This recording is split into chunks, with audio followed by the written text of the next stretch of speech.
Looking ahead on Marketplace, we chatted with Nicole Moore about the fall market at the Illinois State Fairgrounds and what you and the family can expect when you go.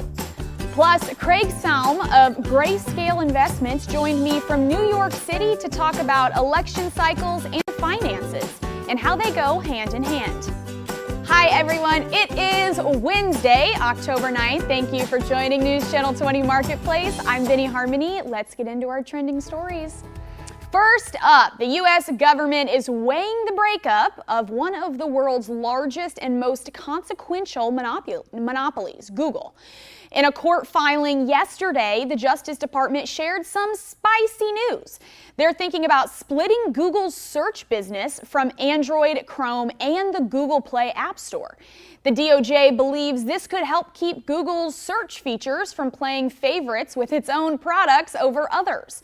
But wait. Google jumped in with a blog post saying this plan might actually make things a little rockier for customers and could even mess with people's privacy.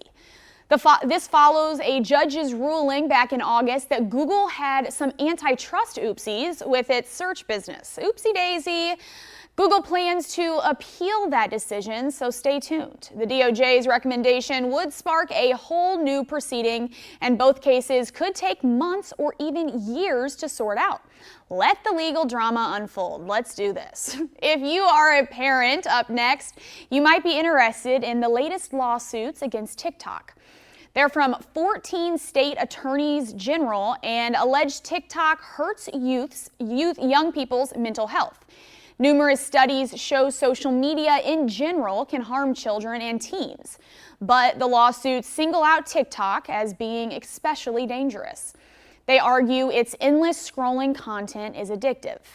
They say challenge videos on the platform can encourage risky behavior and late-night push notifications can disrupt sleep. TikTok says it's proud of its efforts to protect teens. A federal law could ban TikTok from the U.S. as early as next year. That's unless its Chinese parent company sells it. TikTok is challenging the ban in court. Next, a record crowd is expected for the 2025 NFL Draft in April. It's being hosted by the Green Bay Packers. And the Green Bay Austin Straubel International Airport is preparing for its busiest week ever. In fact, it's been planning for 2 years for all the extra activity. Airport officials say they've already added extra flights in and out of the city, and they expect more to be added in the coming months. Officials say they're planning for some 800,000 football fans to attend the NFL Draft. That's insane. And today, Wednesday, is our day to thank nurses. This week is Emergency Nurses Week, and today is National Emergency Nurse Day. They are usually the first people you typically see in a medical emergency situation.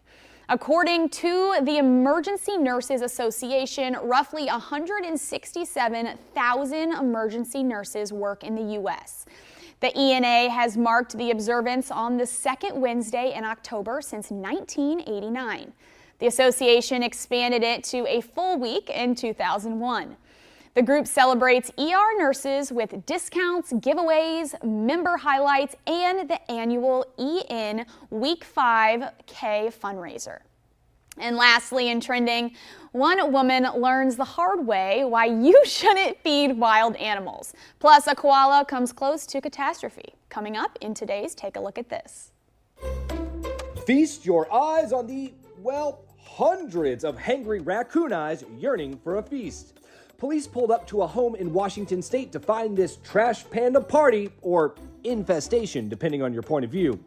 Deputies say the woman who lives at the house had been feeding a few random raccoons for decades, and word must have got out because recently they'd been running amok, showing up at all hours hoping for a snack.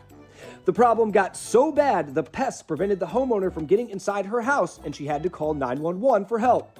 Deputies say the creatures aren't committing any crimes, so Fish and Wildlife will have to handle the eviction, but neighbors are certainly ready for the paws and claws to get gone. I do hope that somebody steps in and helps her, take care of this problem, and hopefully she'll quit doing it. How about another animal in a place they just don't need to be? In Australia, a koala snuck up the stairs into a train station in Sydney.